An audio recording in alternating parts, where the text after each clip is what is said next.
মোৰ নাম অভিজিত আৰু মই এজন মধ্যবিত্ত পৰিয়ালৰ ল'ৰা আছিলোঁ। মোৰ বিয়া হোৱা প্ৰায় 6 মাহ হ'বলৈ হৈছিল আৰু এই 6 মাহ মই বহুত অশান্তিৰে কটাইছিলোঁ। এই মানসিক যন্ত্ৰণাৰ কাৰণ আন কোনোৱেই নাছিল, তেওঁ মোৰ মৰমৰ শাহুমা আছিল। গোটেই দিনটো সুস্থ সবল হৈ থকা শাহুমাৰ নাজানো ৰাতি কি হৈ গৈছিল, যিটো সময়ত মই আৰু মোৰ পত্নীক সময় কটোৱাৰ সময় আছিল। এই ঘটনাটো বিয়াৰ প্ৰথম দিনটোৰ পৰাই আৰম্ভ হৈছিল আৰু আজি 6 মাহ হৈ যোৱাৰ পিছতো এনেকৈয়ে চলি আছিল। আজিও মই অফিচৰ পৰা ভাগৰি আহি ঘৰত সোমাইছিলোহি। মোৰ পত্নী কাবেৰী সেই সময়ত ঘৰত নাছিল। মোৰ শাহুমা তলৰ মহলাৰ ড্ৰয়িং ৰুমতে তেতিয়া বহি আছিল। মোক দেখাৰ লগে লগে তেওঁৰ মুখত এটা বিস্ময়কৰ হাঁহি ফুটি উঠিছিল আৰু মোৰ বাবে তেওঁ নিজেই চাহ বনাই আনিছিল। গতিকে মই ড্ৰয়িং ৰুমতে তেওঁৰ লগত বহিবলৈ বাধ্য হ'লোঁ। মই ভাবিছিলোঁ যে চাহ খাই লগে লগে মই মোৰ কোঠালৈ যাম, কাৰণ 10 মিনিট ধৰি শাহুমাই চোফাত বহি একেৰাহে মোৰ ফালে চাই আছিল আৰু সেই সময়ত মই লাজতে ঘামিবলৈ ধৰিছিলোঁ। এতিয়া তেওঁৰ চকুৰ চাৱনি এনেকুৱা আছিল যে মই একেবাৰে নাৰ্ভাছ হৈ পৰিছিলোঁ আৰু সদায় এনেকুৱাই হ'বলৈ ধৰিছিল মোৰ লগত।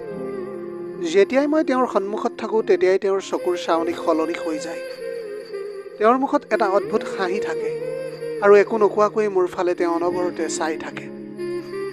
এতিয়াও তেওঁ একো নোকোৱাকৈ মোৰ ফালে চাই বহি আছিল আৰু মই এইটো অনুভৱ কৰি আছিলোঁ যে আৰু যদি কিছু সময় তেওঁ মোৰ ফালে চাই থাকে তেন্তে মোৰ গোটেই শৰীৰটো ঘামতে তিতি যাব। কেতিয়াবা তেওঁ মোৰ ইমান ওচৰত বহিছিল যে মোৰ একেবাৰে সহ্য কৰাটো কঠিন হৈ পৰিছিল। আচলতে মোৰ শাহুমা আছিল এগৰাকী 35 বছৰীয়া যুৱতী। তেওঁৰ চকু, তেওঁৰ ষ্টাইল আৰু তেওঁৰ চাল চলনবোৰ দেখিলে এনেকুৱা লাগে যেন তেওঁ একেবাৰে 16 বছৰীয়া গাভৰু এজনী ছোৱালীহে। আৰু এনেকৈ যেতিয়াই তেওঁ মোৰ ওচৰলৈ আহি কিবা অজুহাতত মোক চুবলৈ চেষ্টা কৰে তেতিয়া মই লাজতে ঘামেৰে তিতিবলৈ ধৰিছিলোঁ। এই সময়ত তেওঁৰ সন্মুখত বহি থাকোঁতে মোৰ পত্নীৰ ওপৰত খং উঠিবলৈ ধৰিছিল। মোৰ পত্নী কাবেৰী নাজানো সদায় ক'ত গৈ থাকে আৰু মই কোনোমতে শাহুমাক সহ্য কৰি আছিলোঁ। কাবেৰীয়ে জানেই যে এইটো সময়ত মই তাইক ঘৰত নাপালে মোৰ খং উঠে, কিন্তু তথাপিও তাই মোৰ ইচ্ছাৰ বিৰুদ্ধে গৈছিল। অলপ সময়ৰ পাছত আৰু মই তেওঁৰ সন্মুখত ৰৈ থাকিব নোৱাৰিলোঁ। মই চোফাৰ পৰা থিয় হৈ ক'লোঁ যে কাবেৰী আহিলে মোৰ ৰুমলৈ আপুনি পঠিয়াই দিব। মোৰ কথা শুনি তেখেতে ক'বলৈ ধৰিলে যে অকলে ৰুমত গৈ তুমি কি কৰিবা? এতিয়া তুমি মোৰ লগতে ইয়াতে বহা আৰু অলপ মোৰ লগত কথা পতা। ময়ো অকলে বহুত বিৰক্ত হৈ পৰোঁ। তোমাৰ আংকলে মোক এৰি যোৱা বহু বছৰ হ'ল। তেওঁতো মোক ভৰ যৌৱনতে অকলে এৰি থৈ গ'ল আৰু এতিয়া কাবেৰীৰো মোৰ বাবে সময় নাই। তুমিয়ে মোৰ লগত অলপ সময় কটোৱা। তেওঁৰ কথাটো শুনি মই স্তম্ভিত হৈ পৰিছিলোঁ। মোৰ বাবে তেওঁৰ সন্মুখত এনেকৈ বহি থকাটো সমস্যাৰ বাহিৰে আৰু একোৱেই নাছিল। মোৰ পত্নী কাবেৰী সদায় মই অফিচৰ পৰা অহা সময়ছোৱাত ঘৰত নাথাকে। নাজানো তাই বজাৰ কৰি কি ইমান ভাল পাইছিল, গোটেই দিনটো এটা মলৰ পৰা আন এটা মললৈ বুলি ঘূৰি ফুৰিছিল। আজিও কাবেৰীৰ ওপৰত মোৰ বহুত খং উঠিছিল। তাইও মোক জেদ কৰি বহুত ভাল পাইছিল। এতিয়া মই আকৌ এবাৰ শাহুমাৰ সন্মুখত বহিবলৈ বাধ্য হৈ পৰিলোঁ।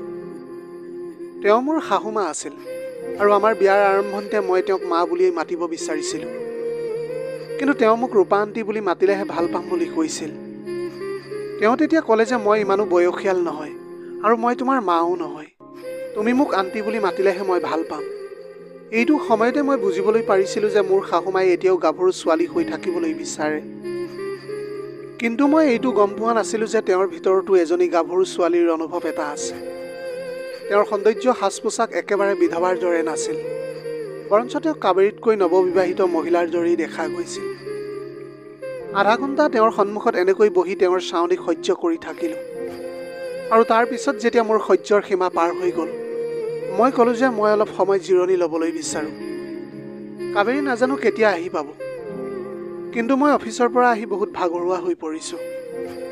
শাহুমাই এটা হাঁহি মাৰি ক'লে যে ঠিক আছে বাৰু, যোৱা তোমাৰ ৰুমলৈ গৈ তুমি জিৰণি লোৱা।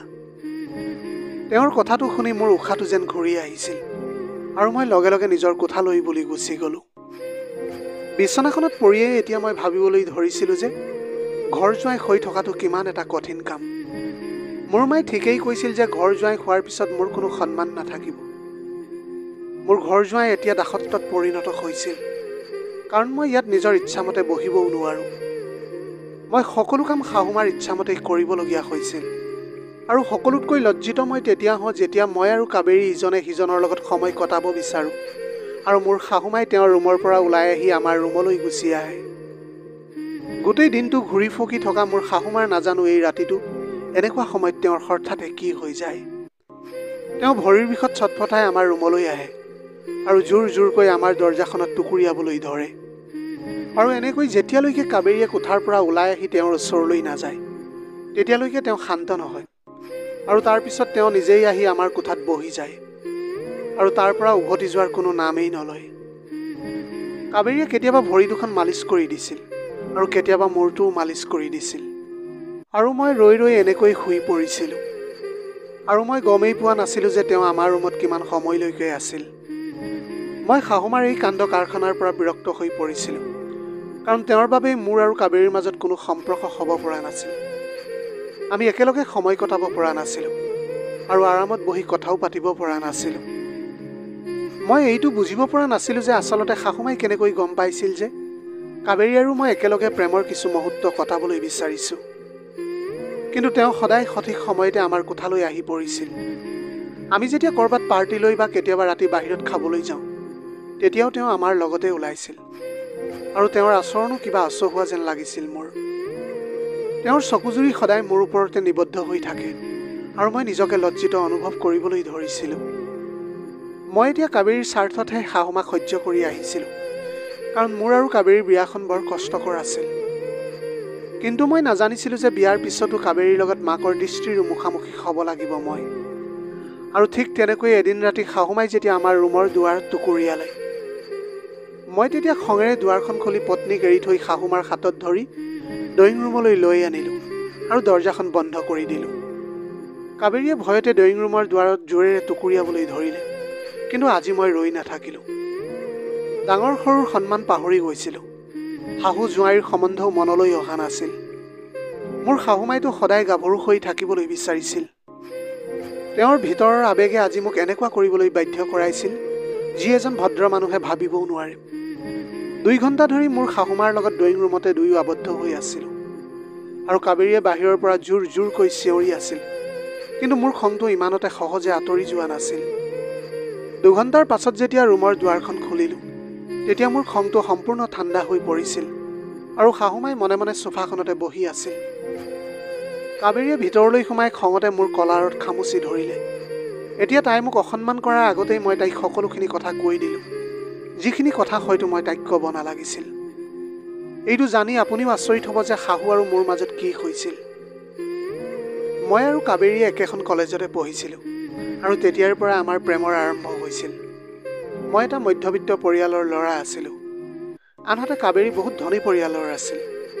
কাবেৰী অতি সংস্কাৰী আৰু উদাৰ মনোভাৱৰ ছোৱালী আছিল।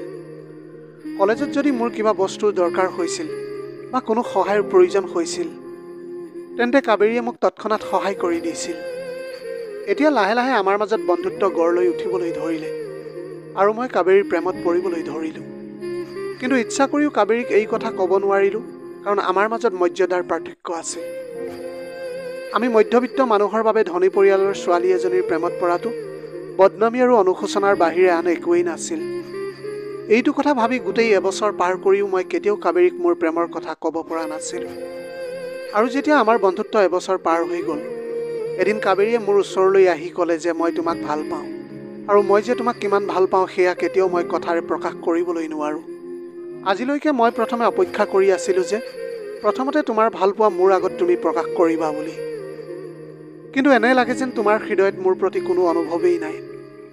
কাবেৰীৰ চকু চলচলীয়া হৈ চকুলো বৈ আহিছিল আৰু মই আচৰিত হৈ তাইৰ চকুৰ ফালে চাই আছিলোঁ। মই এই কথাও কল্পনা কৰিব পৰা নাছিলোঁ যে যি আৱেগে মোৰ হৃদয়ত জুই জ্বলাই আহিছিল সেই আৱেগ তাইৰ ভিতৰতো আছিল। তাৰপিছত মই কাবেৰীৰ মুখলৈ চাই ক'লোঁ যে তাই মোক যিমান ভাল পায় ময়ো তাইক সিমানেই ভাল পাওঁ। এই কথাটো শুনি তাইৰ সুখৰ কোনো সীমাই নাছিল আৰু কাবেৰীয়ে ক'বলৈ ধৰিলে যে তোমাক লগ পাই মোৰ মায়ে বহুত ভাল পাব। তুমি আজি ৰাতি আমাৰ ঘৰলৈ ভাত খোৱাকৈ আহিবা। কাবেৰীৰ কথাটো শুনি মই বহুত চিন্তাত পৰিছিলোঁ। মই নিশ্চিতভাৱে ধুনীয়া আৰু হেণ্ডচাম বয়ে আছিলোঁ, কিন্তু তেওঁলোকৰ তুলনাত বহুত দুখীয়া আছিলোঁ আৰু এনেকুৱা অৱস্থাত তাইৰ মাকে মোক কেনেকৈ জোঁৱাই বুলি মানি ল'ব। এই ভাবিয়ে মই কাবেৰীক মানা কৰিলোঁ যে এতিয়া তোমাৰ মাক লগ কৰিবলৈ মোৰ সক্ষমতা হোৱা নাই। কাবেৰীয়ে তেতিয়া হাঁহি এটা মাৰি ক'লে যে তাইৰ মাক আন মাকৰ দৰে নহয়, বৰঞ্চ তেওঁ এগৰাকী মৰমীয়াল আৰু গাভৰু মহিলা আছিল। আৰু তেওঁ লগতে ক'লে যে মোৰ মাক লগ পাই তুমি বহুত সুখী হৈ পৰিবা। কাবেৰীৰ কথাই মোক সাহসী কৰি তুলিছিল। আৰু সেইদিনা ৰাতি মই কাবেৰীৰ ঘৰলৈ খাবলৈ বুলি গ'লোঁ। কিন্তু শাহুমাক লগ পোৱাৰ প্ৰথম দিনটোৱে মোৰ বাবে স্মৰণীয় হৈ পৰিছিল। কাবেৰীৰ মাক ৰূপা আন্তীয়ে মোক বৰ মৰমেৰে আদৰি লৈছিল। এতিয়া তেওঁক দেখি মই আচৰিত হৈ পৰিছিলোঁ, কাৰণ তেওঁক দেখাত কাবেৰীৰ মাকৰ দৰে একেবাৰে লগা নাছিল। তেওঁ সঁচাকৈয়ে এগৰাকী বৰ ধুনীয়া যুৱতী আছিল। তেওঁৰ কথা কোৱাৰ ধৰণো গাভৰু ছোৱালীৰ দৰেই আছিল। জিলিকি থকা গোলাপী ৰঙৰ শাৰী এখন কঁকাললৈকে পৰি থকা চুলিখিনিয়ে তেওঁক আৰু অধিক ধুনীয়া কৰি তুলিছিল। তেওঁ তেতিয়া কাবেৰীক পাকঘৰলৈ ৰান্ধিবলৈ পঠিয়াই দিছিল আৰু নিজে মোৰ সন্মুখত বহি মোৰ মূৰৰ পৰা ভৰিলৈকে নিৰীক্ষণ কৰিবলৈ ধৰিলে। আজি মই তেওঁক প্ৰথম দেখিছিলোঁ, সেইকাৰণে এনেকৈ মই বিভ্ৰান্তিত পৰিছিলোঁ। মই ভাবিছিলোঁ যে তেওঁ নিশ্চয় নিজৰ জোঁৱাই দৃষ্টিৰে মোৰ ফালে চাই আছে আৰু চাগে তেওঁ জানিব বিচাৰিছে তেওঁৰ ছোৱালীৰ পচন্দ কেনেকুৱা। কিন্তু আচলতে তেওঁৰ অন্তৰত কি লুকাই আছিল সেই কথা মই গমেই পোৱা নাছিলোঁ। দুবাৰমান মই তেওঁৰ ফালে চাই দেখিলোঁ যে তেওঁ তেতিয়াও মোৰ ফালে চাই আছিল। তেওঁ মোক বহুত প্ৰশ্ন কৰিছিল আৰু আচৰিত কথাটো হ'ল যে মই মধ্যবিত্ত হোৱাৰ পিছতো তেওঁ কোনো আপত্তি কৰা নাছিল। এই কথাটোত মই বহুত আনন্দিত হৈ পৰিছিলোঁ। কিন্তু উভতি আহিবলৈ থিয় হোৱাৰ লগে লগে মোৰ শাহুমাই ক'লে যে এই বিয়াখনৰ বাবে তেওঁৰ ওচৰত এটা চৰ্ত আছে। তেওঁ তেতিয়া ক'লে যে তেওঁ মোক তেওঁৰ লগতে ঘৰতে ৰাখিব। তেওঁৰ এই কথাটোৱে মোক আচৰিত কৰি তুলিলে আৰু মোৰ আত্মগৌৰৱতো আঘাত কৰিবলৈ ধৰিছিল। বিয়া হৈ মই কেনেকৈ ঘৰ জোঁৱাই হৈ থাকিবলৈ পাৰিম? শাহুমাই স্পষ্টকৈ কৈছিল যে মই মোৰ একমাত্ৰ ছোৱালীজনীক এটা সৰু ঘৰলৈ উলিয়াই দিবলৈ নোৱাৰোঁ। সেইবাবে তুমি আমাৰ লগতে ইয়াতেই থাকিব লাগিব। এনেও মই বিধৱা মানুহজনীয়ে কেনেকৈ গোটেই জীৱনটো অকলে কটাবলৈ পাৰিম? ভালেই হ'ব, মই তোমাৰ সংগও পাম। শাহুমাৰ কথা শুনি মই এবাৰ কাবেৰীৰ ফালে চালোঁ। তেতিয়া তাই তলমূৰ কৰিছিল। হয়তো তাই এই কথাটো আগতেই জানিছিল। তাই এনেদৰে তলমূৰ কৰা দেখি মোৰ বহুত খং উঠিবলৈ ধৰিছিল। এই কথাটো তাই মোক যদি আগতীয়াকৈ ক'লেহেঁতেন, হয়তো মই ইয়ালৈ অহাৰ আগতে কিছু সময় ভাবিবলৈ পাৰিলোহেঁতেন। মোৰ শাহুমাই ক'লে যে মই চিন্তা কৰিবলৈ কিছু সময় ল'বলৈ পাৰোঁ। কিন্তু কোনো কাৰণতে তেওঁ জীয়েকক বিদায় নিদিয়ে, বৰঞ্চ মোক ঘৰতে জোঁৱাই কৰি ৰাখিবলৈ বিচাৰিছে। মই মোৰ ঘৰলৈ উভতি আহিলোঁ। মোৰ ঘৰত মোৰ মা দেউতা আৰু দুজনী ভনী আছিল। যদি সিহঁতে গম পায় যে মই ভালপোৱা ছোৱালীজনীৰ মাকে মোক তেওঁলোকৰ ঘৰতে জোঁৱাই কৰি ৰাখিবলৈ বিচাৰিছে, তেন্তে নিশ্চয় ঘৰত হুলস্থুলৰ পৰিস্থিতিৰ সৃষ্টি হ'ব। ঘৰলৈ অহাৰ পিছত মোৰ ফোনত বাৰে বাৰে কাবেৰীৰ ফোন আহি আছিল। বহুদিন মই ফোনটো উঠোৱা নাছিলোঁ আৰু তাৰপিছত তাই বাৰে বাৰে মেছেজ কৰিবলৈ আৰম্ভ কৰিলে। তেতিয়া মই বিৰক্ত হৈ ফোনটো তুলি লৈছিলোঁ আৰু কাবেৰীক ক'লোঁ যে তুমি মোক আগতে কিয় কোৱা নাছিলা যে তোমাৰ মায়ে মোক ঘৰ জোঁৱাই বনাবলৈ বিচাৰিছে বুলি। কাবেৰীয়ে মোক কান্দি কান্দি ক'বলৈ ধৰিলে যে মোৰ মায়ে মোক বহুত ভাল পায় আৰু মোৰ অবিহনে তেওঁ কেতিয়াও জীয়াই থাকিবলৈ নোৱাৰে। মই সেই কথাত মান্তি নহ'ম বুলি তাই মোক আগতে সেই কথাষাৰ কোৱা নাছিল। তাই তেতিয়া ক'বলৈ ধৰিলে যে মাকে অকলশৰীয়া হোৱাৰ ভয়তে এই চৰ্তটো ৰাখিছে। যদি মই তেওঁৰ চৰ্তটো মানি লওঁ, তেন্তে কিছুদিনৰ পিছতে তেওঁ নিজে আমাক বেলেগকৈ থাকিবলৈ দিব। এই কথাটো শুনি মই বহুত চিন্তাত পৰিছিলোঁ, কাৰণ মই ঘৰ জোঁৱাই হোৱাটো কোনো কাৰণতে সম্ভৱ নাছিল। কিন্তু তাইক হেৰুৱাবলৈও মোৰ সাহস হোৱা নাছিল। আৰু যেতিয়া কাবেৰীয়ে মোক আত্মহত্যাৰ ভাবুকি দিছিল, তেতিয়া মই মোৰ পৰিয়ালৰ সদস্যৰ লগত এই সম্পৰ্কৰ কথা ক'বলৈ বাধ্য হৈছিলোঁ। আৰু মায়ে ঘৰ জোঁৱাই কথাটো গম পোৱাৰ লগে লগে ঘৰত বহুত হুলস্থুল লগাই দিবলৈ ধৰিছিল। মোৰ মায়ে কেতিয়াও এই কথাটো শুনিব বুলি আশা কৰা নাছিল যে তেওঁৰ একমাত্ৰ পুতেকে ইমান ধনীৰ ঘৰত বিয়া কৰাব আৰু তাৰপিছত ঘৰ জোঁৱাই হৈ পৰিব। মায়ে বিচাৰিছিল যে কোনো দুখীয়া পৰিয়ালৰ ছোৱালী এজনীক মই বিয়া পাতি অনাটো, যাতে তেওঁলোকৰ লগত একেলগে মিলিজুলি জীৱনটো কটাবলৈ পাৰে। কিন্তু যেতিয়া মই মোৰ মাৰ লগত মোৰ প্ৰেমৰ কথা প্ৰকাশ কৰিলোঁ, তেতিয়া প্ৰথমতে তেওঁ নিমাত হৈ পৰিল আৰু তাৰপিছত মোৰ মৰম আৰু জেদৰ ওচৰত তেওঁ হাৰ মানিলে। তাৰপিছতে মায়ে ক'বলৈ ধৰিলে যে ভালদৰে চিন্তা কৰি সিদ্ধান্ত এটা ল'বি, আৰু যদি তই ঘৰ জোঁৱাই হৈ থাক, তেন্তে মনত ৰাখিবি তই সদায় লোকৰ কথা মতে নাচিব লাগিব। এজন পুৰুষৰ সন্মান তেতিয়া বাঢ়ে যেতিয়া তেওঁ পত্নীক বিয়া কৰাই নিজৰ ঘৰত ৰাখে, আৰু যদি তেওঁ গৈ শহুৰৰ ঘৰত গৈ থিতাপি লয়, তেন্তে তেওঁৰ সন্মান চিৰদিনৰ বাবে সমাজৰ চকুত নোহোৱা হৈ যায়। তই লাগিলে কঠোৰ পৰিশ্ৰম কৰি যিমানেই লাখ লাখ টকা উপাৰ্জন নকৰ কিয়, কিন্তু সকলোৱে এইটোৱে ভাবিব যে তই শহুৰৰ ঘৰৰ টকাৰে জীৱন নিৰ্বাহ কৰি আছ বুলি। মই মাক ক'লোঁ, মই জানো তুমি কোৱা প্ৰতিটো কথাই সত্য, আৰু মই তোমাক প্ৰতিশ্ৰুতি দিছোঁ যে কেৱল মাত্ৰ কেইদিনমানৰ কাৰণেহে। তাৰপিছত কাবেৰীক মই ইয়ালৈ লৈ আনিম। মোৰ কথাটো শুনি মা তেতিয়া নিমাত হৈ পৰিছিল। মোৰ আৰু কাবেৰীৰ বিয়াৰ দিন ঠিক হ'ল। তাই তেতিয়া আনন্দত মতলীয়া হৈ পৰিছিল। শাহুমাই মোক বিয়াত বহুত দামী দামী বস্তু উপহাৰ দিছিল।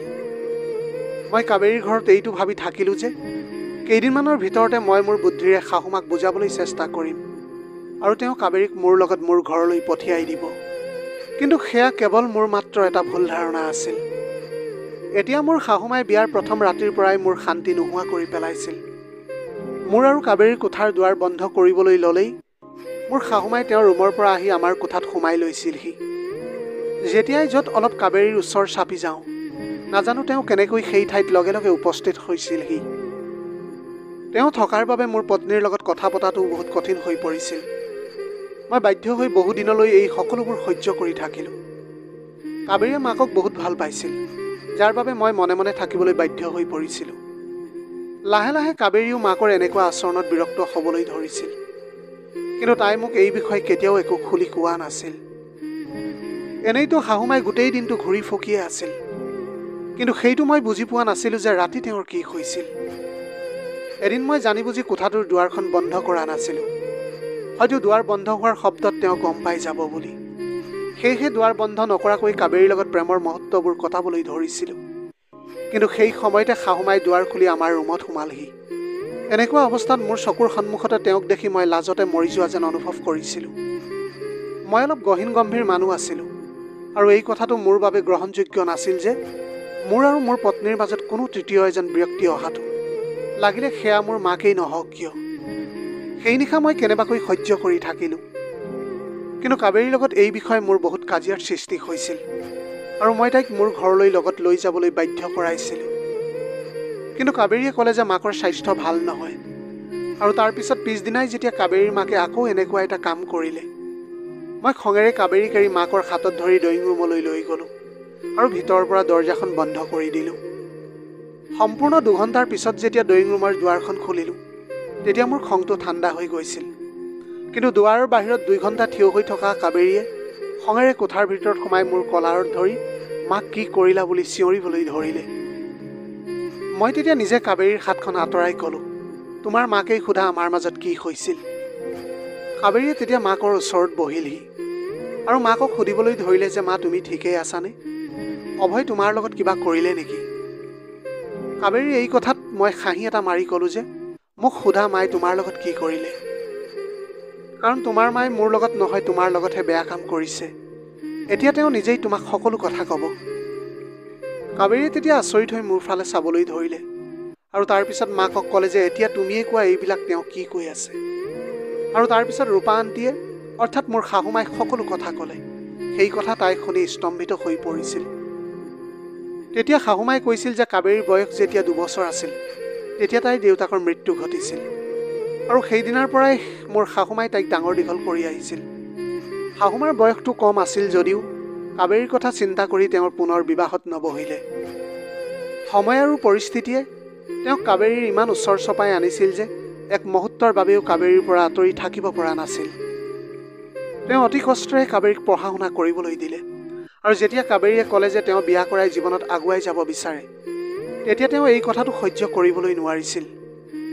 প্ৰথমতেতো তেওঁ নিজৰ ছোৱালীজনীক বাধা দিবলৈ বিচাৰিছিল, কিন্তু যেতিয়া কাবেৰীয়ে তেওঁকো আত্মহত্যা কৰাৰ ভাবুকি দিলে, তেতিয়া তেওঁ অকল বিয়াৰ বাবে ৰাজি হোৱাই নহয়, ইয়াৰ উপৰিও মোকো লগ কৰিবলৈ মান্তি হৈ গৈছিল। আৰু মোৰ লগত তেওঁ বহুত সেই সময়ত ভাল ব্যৱহাৰো কৰিছিল।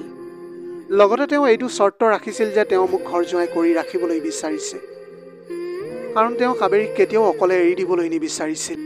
তেওঁ তেতিয়া ভাবিছিল যে মই সেই চৰ্তটো শুনি মানা কৰি দিম বুলি, কিন্তু মই মোৰ প্ৰেমৰ বাবে এই চৰ্তটো মানি ল'বলৈ ধৰিছিলোঁ। বিয়াৰ আগতেই তেওঁ গোটেই ঘৰটোত গোপন কেমেৰা লগাই দিছিল, আৰু তেওঁ দিনে নিশাই তেওঁৰ ছোৱালীজনীৰ ওপৰত চকু ৰাখিবলৈ ধৰিছিল যে মই তাইৰ লগত কি কৰোঁ। আৰু মই যেতিয়া কাবেৰীৰ ওচৰ চাপিবলৈ ধৰিছিলোঁ, তেতিয়া তেওঁ সহ্য কৰিব পৰা নাছিল, কাৰণ তেওঁৰ প্ৰেম প্ৰয়োজনীয়তকৈ বহু আগলৈকে গৈছিল। তেওঁ এতিয়া জীয়েকৰ ওপৰত কোনো মানুহৰ বোজা তেওঁ সহ্য কৰিব পৰা নাছিল। তেওঁ এটা মানসিক ৰোগৰ বলি হৈছিল, যাৰ ফলত তেওঁৰ ছোৱালীজনীৰ লগত স্বামীৰ উপস্থিতিও সহ্য কৰিব নোৱাৰা হৈ পৰিছিল। যেতিয়া তেওঁ দেখিছিল যে মই কাবেৰীৰ কাষ চাপিবলৈ লৈছোঁ, তেওঁ লগে লগে কিবা অজুহাত দেখুৱাই আমাৰ ৰুমলৈ আহি পৰিছিল। আৰু তাৰ পিছত যেতিয়া মোৰ অফিচৰ পৰা অহাৰ সময় হয়, তেতিয়া কাবেৰীক জোৰ জবস্তি বজাৰ কৰিবলৈ পঠিয়াই দিছিল আৰু নিজে মোক তেওঁৰ সন্মুখত বহিবলৈ কৈছিল। তেওঁ জানি বুজি মোক ইমানেই অশান্তি দি আহিছিল যাতে মই নিজেই তেওঁৰ ছোৱালীজনীক অকলে এৰি ঘৰলৈ উভতি যাওঁ। তেওঁ কেতিয়াও ছোৱালীজনীক বিয়া দিবলৈ নিবিচাৰিছিল আৰু ছোৱালীজনীয়ে কাৰোবাৰ লগত প্ৰেমত পৰাটো তেওঁ কেতিয়াও নিবিচাৰিছিল। সেইকাৰণেহে তেওঁ জানি বুজি এনেকুৱা অদ্ভুত আচৰণ কিছুমান কৰি আহিছিল। মই খঙতে তেওঁক মোৰ লগত ড্ৰয়িং ৰুমত বন্ধ কৰি লৈছিলোঁ আৰু তেওঁক প্ৰশ্ন কৰিছিলোঁ যে তেওঁ কেনেকৈ গম পায় যে মই তেওঁৰ ছোৱালীৰ লগত কি কৰোঁ। যদি আপুনি সকলো সঁচা কথা নকয়, তেন্তে মই আপোনাৰ লগত আৰু আপোনাৰ ছোৱালীৰ লগত এনেকুৱা বেয়া কাম কৰিম যিবিলাক শুনি আপুনি ভাবিবও নোৱাৰিব। আৰু এইটো ভয়তে তেওঁ মোক কৈ দিছিল যে তেওঁ ঘৰৰ চাৰিওফালে গোপন কেমেৰা লগাই থৈছে। কাবেৰীয়ে এতিয়া বিশ্বাস কৰিব পৰা নাছিল যে তাইৰ মাকে তাইৰ প্ৰেমত ইমান দূৰলৈকে যাব পাৰে যে তেওঁ ইমান নিজ কাম এটা কৰিবলৈ পাৰিব। কাবেৰীয়ে তেতিয়া কান্দিবলৈ ধৰিলে আৰু ক'লে যে মা, যদিও তুমি মোৰ স্বাৰ্থত গোটেই জীৱনটো ত্যাগ কৰিছা, কিন্তু মোৰো জীৱনত সুখী হোৱাৰ অধিকাৰ আছে। মই মোৰ স্বামীৰ লগত এটা ভাল জীৱন কটাবলৈ বিচাৰোঁ। মই নিজেও তোমাৰ অদ্ভুত আচৰণৰ পৰা বিচলিত হৈ পৰিছোঁ। তোমাক এজন ভাল ডাক্তৰৰ চিকিৎসাৰ প্ৰয়োজন আৰু মই গৈ মোৰ শাহুৰৰ ঘৰত থকাটো উচিত আছিল। সেই সময়ত কাবেৰীৰ মাকে বহুত কান্দি কান্দি কাবেৰীক ৰখাবলৈ চেষ্টা কৰিলে, কিন্তু কাবেৰী আৰু ইয়াত থাকিবলৈ নিবিচাৰিছিল। মই তেওঁৰ মাকৰ চিকিৎসা আৰম্ভ কৰিছিলোঁ আৰু কাবেৰীক মোৰ লগত ঘৰলৈ আনিছিলোঁ। গোটেই জীৱনটো অকলশৰীয়া হৈ থকাৰ বাবে তেওঁ এটা অদ্ভুত মানসিক ৰোগৰ বলি হৈ পৰিছিল, য'ত নেকি তেওঁৰ মৰমৰ কন্যাজনীৰ সুখ ধ্বংস কৰিবলৈও তেওঁ কুণ্ঠাবোধ কৰা নাছিল। এতিয়া আমি অৰ্থাৎ মই আৰু মোৰ পত্নীয়ে মিলি এজন ভাল মানুহৰ লগত তেওঁক বিয়াখন কৰাই দিলোঁ, যাতে তেওঁ বাকী জীৱনটো সুখেৰে কটাব পাৰে। প্ৰিয় দৰ্শক, এয়াই আছিল আজিৰ কাহিনীৰ ভাগ। আজিৰ ভিডিঅ'টো কেনেকুৱা লাগিলে জনাব। যদি ভাল লাগিল তেনেহ'লে লগৰ বন্ধু বান্ধৱীসকলৰ মাজত শ্বেয়াৰ কৰিবলৈ নাপাহৰিব। আপোনালোকৰ গোটেই জীৱনটো হাঁহিৰে উপচি পৰক। পাৰিলে দুখীয়াজনক অলপ সহায় কৰিবলৈ চেষ্টা কৰিব। আপোনালোকৰ অকণমান সঁহাৰিয়ে যদি কোনোবা এজন দুখীয়াৰ জীৱনটো সলনি কৰিব পাৰে, তাতকৈ পুণ্যৰ কাম আৰু এই পৃথিৱীত একোৱেই হ'ব নোৱাৰে। Have a nice day.